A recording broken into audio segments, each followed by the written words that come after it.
In this video, we are going to talk about this concept of escape velocity from poverty. It so seems that in poverty, the poor continue to suffer and are not able to come out of it. There seems to be some kind of a gravitational pull that continues to keep them there. And even when they somehow seem to marginally escape from this poverty trap, where let's just say we call this line to be the poverty line, and those below it are the BPL, the below poverty line. And the poor people are somehow not able to escape this, even when they somehow do and come around to the zone that we'll call APL, above poverty line. Then due to multiple different things that happen, or this gravitational force, somehow they continue to just fall back. There seem to be so many of these forces, these gravitational forces, that seem to be pushing people down below the poverty line, and those who are there, it keeps them there. So why is that the case?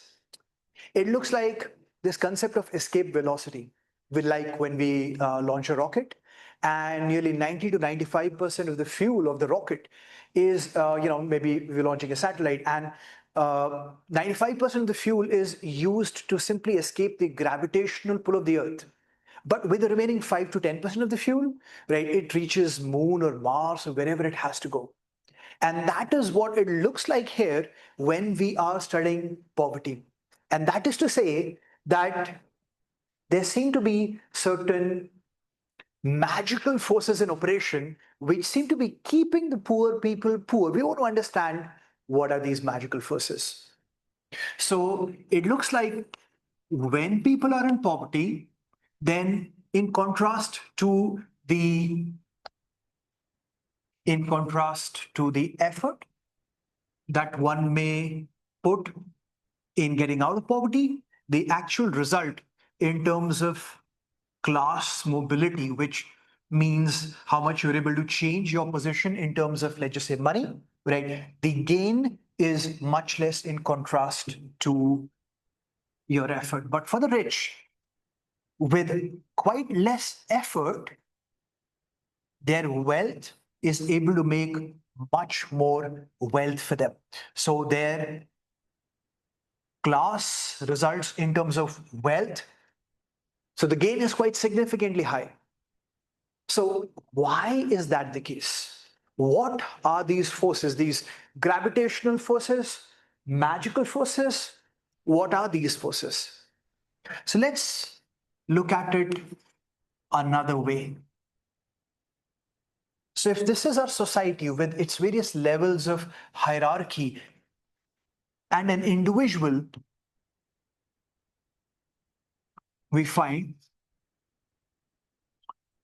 so I'm trying to draw a magnet with my beautiful artistic skills, it seems.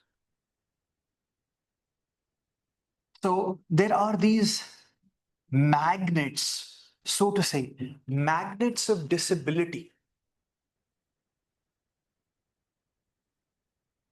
that seem to pull people towards the outer fringes of society, towards the outer boundaries of society. And one of those big magnets is obviously the class magnet, which means that when you're poor, you seem to be excluded from the benefits of society, that you have lack of access to various different aspects of things. So when you're outside of the society, towards the fringes, towards the outer boundaries, then your access to various different resources and opportunities becomes restricted, unequal, and low, such as healthcare or Medicare facilities. So, for example, we find that insurance cover, limited number of people have them. Even when you have governmental insurance, let's just say through Ayushman Bharat, Jan Arogya Yojana or others, then that insurance basically covers IPD. that is inpatient department expenditure, right? When you get admitted for more than a day and the procedures covering all of that. But 70% and more of the total health expenditure that happens in India is OPD, outpatient department. And a lot of the people are living with NCDs, non-communicable diseases. That's BP and diabetes and cardiovascular problems and obesity-related problems and thyroid issues and all of that, and requires regular medication, and the cost is significant. And that is to be borne out of pocket, right? So we are saying that even in the cases that the poor people are covered with insurance, it doesn't cover all the costs of healthcare or Medicare, right? So when you have money, you have better access, you have private access to healthcare. And when you do not have sufficient money, right, that you can afford that private medical care, then you are excluded from those equal opportunities. Access to housing. So the rich people or the middle class people, they are able to live in areas where they have better access to housing, where housing for them comes around with a lot of environmental assets. For example, they would have access to parks, and fresh departmental stores would be in that area, maybe cycling and good quality air and good quality water. But for the poor people in the areas that they live, while these environmental assets are often absent and not present, right? But environmental liabilities are going to be significantly there, which are disease causing, right? So the likelihood of diseases is going to increase for them as they live there. This is to say there's going to be land pollution, air pollution, noise pollution, there's going to be water pollution, air pollution, right? So all of those, and no access to open air parks and bicycling facilities and stuff like that.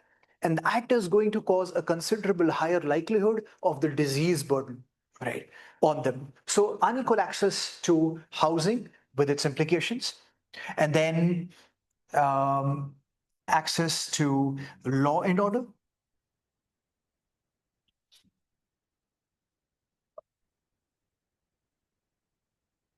So while theoretically law is the same for everyone, we've all heard right to life, right? But are you able to exercise it? So let's evaluate that. Now, if we look at who the under trials are, I mean, who the people in our jails are rather, right? We find that nearly 70% or more of the people who are in our jails are actually under trials. And then again, nearly 75% of the people who are these under trials, whose cases are ongoing, they have not yet been convicted, that is found guilty. That these people are in there for petty offenses. Nearly 75% of the people who are under trials in jails are there for petty offenses, meaning small offenses for which the punishment often is 6 months to 1 year maximum if convicted, if found guilty.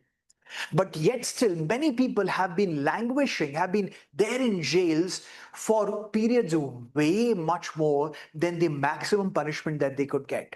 If we look at these total numbers, it looks like more than 50% of the people who are in our jails, if they were to be, coming to a judgment of their cases, then they would immediately be released. That seems to be the situation. So why are they not out of jail already? Because they're not able to hire lawyers, because they're not able to get effective representation, because often they are just at the receiving end simply on account of their financial ability. They're not able to provide monetary guarantees, money as a guarantee, or link to property to get a bail, to secure a bail, to come out of jail.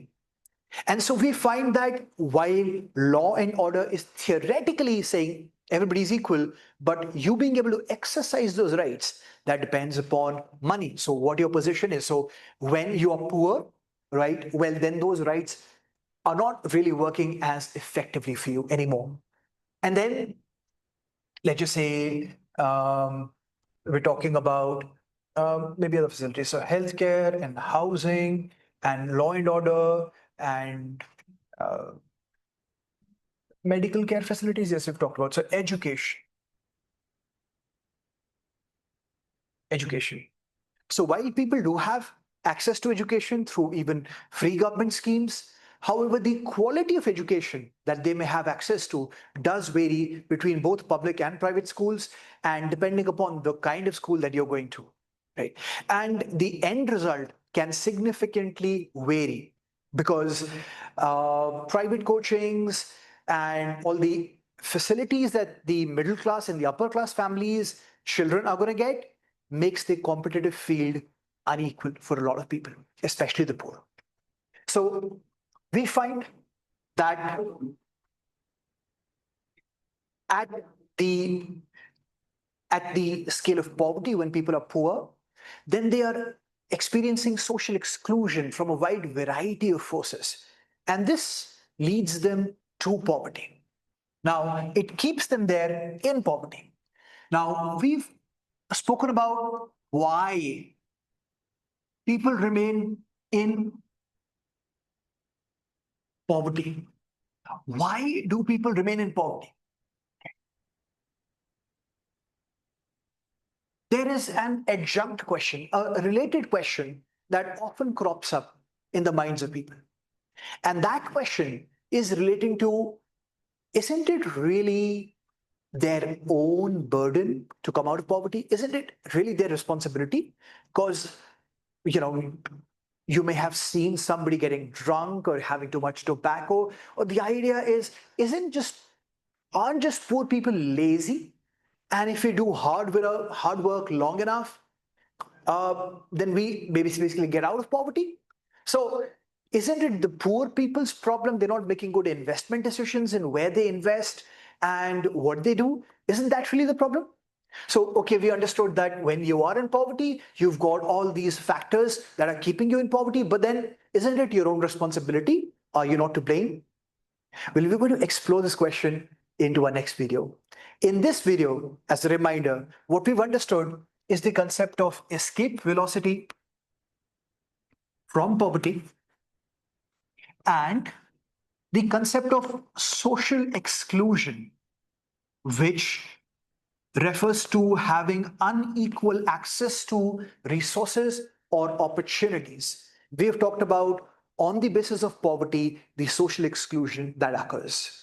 To understand whose responsibility, let's watch the next video. See you.